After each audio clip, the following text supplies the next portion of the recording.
Well, fuck. That probably what the reaction would be if Earth was invaded by aliens that you never know existed, and the said aliens started using humans as the best new trendy drugs in the market. And now it's all on you, the player, to put your gaming skills in check and become the bounty hunter to save Earth and humanity from the G3 cartel and Gramanchos. High on Life is the third game developed and published by Squanch Games. Technically the fourth if you count Dr. Splorchy, which was on the definitely not another discontinued Google project, Google Daydream. Created by Justin Roiland, the creator of the aforementioned studio, as well as, best known for, just being the co-creator of that show no one knows about, Rick and Morty, as well as being the voice actor for these two characters, Rick and Morty. And honestly, there's no better way to start this review other than talking about the humor. Touch of another asshole, but here's what's up. My name's Stan, and I sell vials of alien cum. I know that's probably not what you wanted to hear when you walked over here. You wanted cum or what? Go for the cum, fucko. Wow, you just went right for it. Didn't even ask any questions.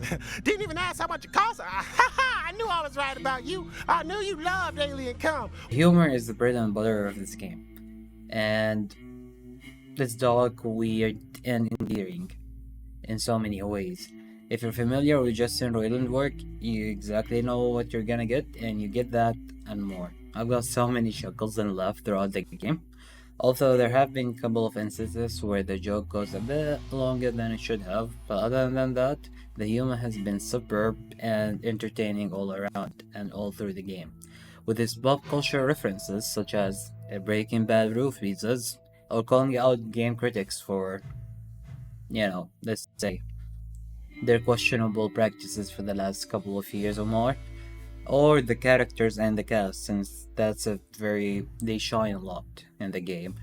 Special shout outs to Plug Sons, these two are amazing, and I hope we get like some kind of a spin-off game for them or like a series just for these two. The way they're done and the chemistry between them and how they work is super cool. We need to talk about our next point, the art direction in this game. There are varied biomes in this game.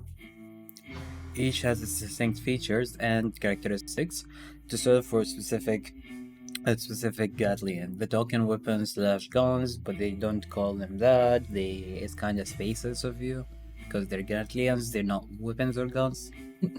So you have to keep that in mind when you deal with them.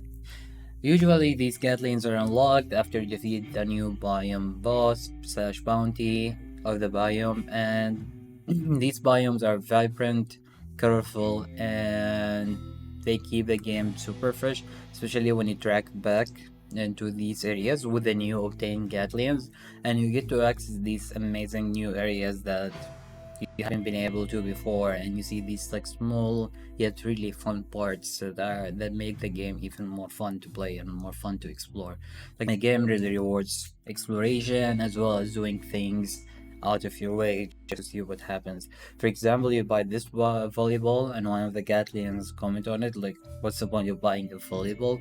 But at some point you go to one of these secret areas and you find the enemies, some of the basic enemies are fighting, playing volleyball, and when they see you, like, oh cool, you bought us a volleyball, you're fine, we're not gonna fight you.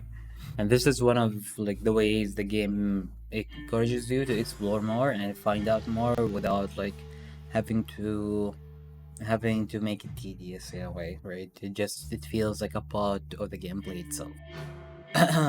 Speaking of Gatlians, there's 6 of them in total that you obtain throughout the game.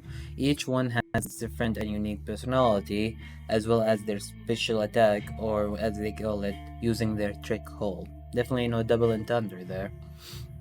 Especially with how their faces look when you use their trick hole, or how many times they keep asking you to use their trick hole. But I digress, let's keep going. Their trick holes, each one of them has their own unique responses to the same the same events that happen throughout the game.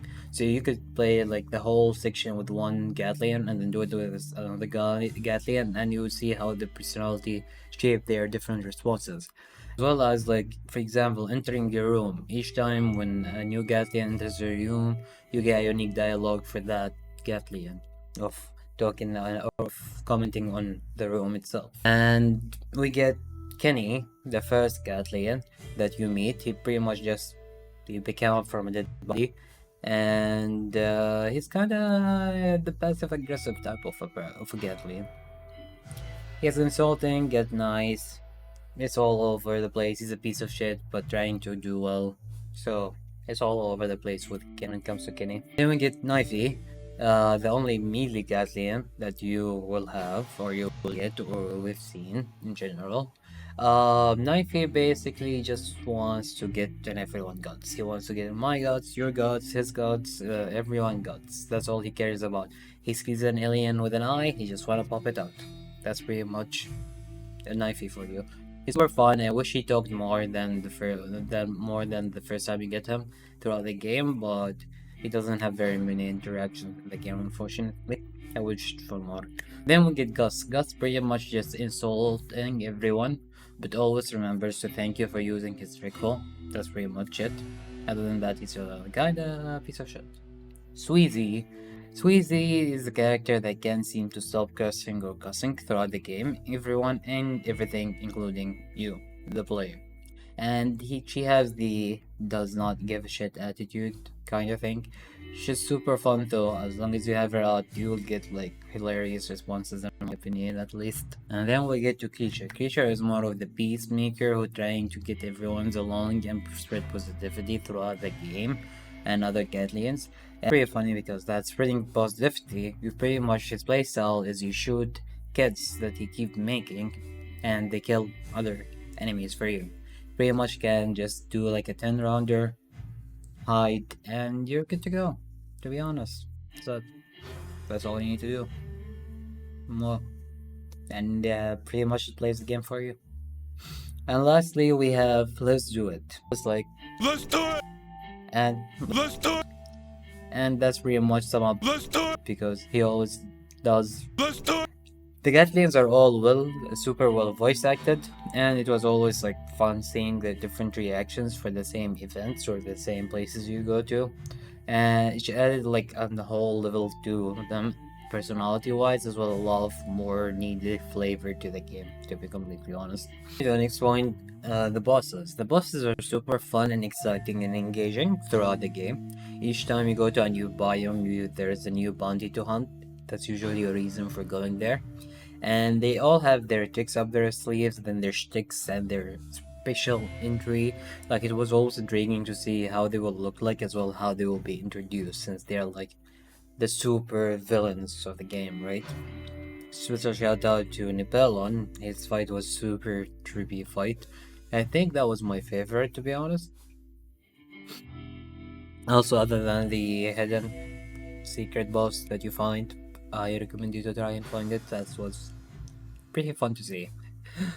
I wish there was more fights, more bosses, more bounties to find in this game, as the game, there were not many of them, and the game was, to be honest, quite easy for the most part. This is where stop talking about what stuff that I liked about the game. I was go on to the stuff that I did not like much about the game, the cons, if you may.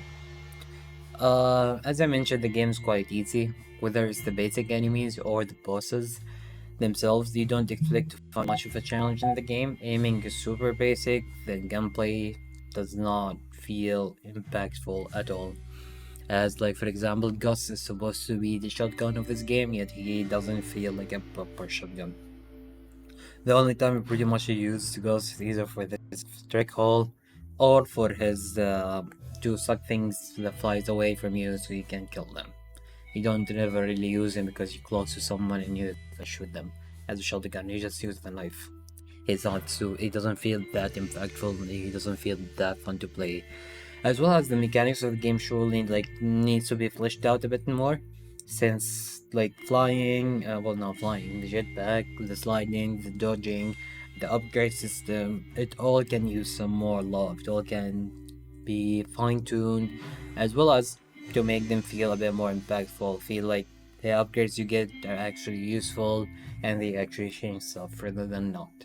Because it doesn't matter really if you get upgrades or not. At the end of the day, you can just finish the game. It's quite easy. You might die a couple of times in a bounty or two, but that's about it. I don't think anyone would die more than 10 times throughout this game. Gameplay loop is way too repetitive. You take the bounty, you go to the new biome, you teleport there, you fight enemies in this arena, you go to the next arena, you fight enemies, etc. You get to the boss, you fight the boss, and that's about it. Feels like you're mindlessly going through enemies till the next bounty or boss every time, and kind of takes away from the game, since if you really don't like the humor, or the humor is just not your thing, it does not click with you, it will not make the game worth playing for you, to be fair. On top of that, the enemy variety is scarce. You fight pretty much the same enemies, but an evolved version of them throughout the game, but there's not enough of them. I wish there were more basic enemies to fight, and a wider variety of these evolution. They could have gone anywhere with it, and I hope they do in the next game. But as it stands now, it just feels the same type of enemies over and over again, and then just not as much fun. Also, personally, I believe the game would have benefited for more of creating more bounties in the game, and made the game more into the detective mode, finding the bounty and finding the bounty, and it's more of a boss rush type of a game with different volumes, really, because you have this part where where your suit goes into detective mode, and you start playing, and it's super really well done bit and fun. Like, it feels like one of these 80s style detective shows, and you're just going around, and it's really fun. So I hope they do that next, more of that as the detective game, plus a boss rush type and less of the basic enemies and just battle arenas with the hordes of enemies, very much. Combine these with a criminally short final stage and a letdown of a final boss fight. Although that fight has a meticulously glorious ending. If I played the game or you're playing through it, you'll know what I'm talking about. The game leaves you wanting for more. And with the success the game is having through Steam and Game Pass, and the sequel bait at the secret ending / event, depending if you've done it before or after defeating the final boss, Sponge Games will probably overcome these shortcomings and improve on the formula they're having, and give us a new banger with Justin Roiland's humor as still at the helm and a lot more trick holes to try. As I've stated in the title, I do love High on Life, and hope we won't be waiting long for a sequel. It was an amazing journey to experience. The bottom line is, if you like Justin Roiland type of writing and humor, then you too, you'll have a guaranteed fun time and an amazing adventure. So, this is the first time I've been reviewing the game, so please let me know what you think down in the comments. Your feedback will be taken and appreciated.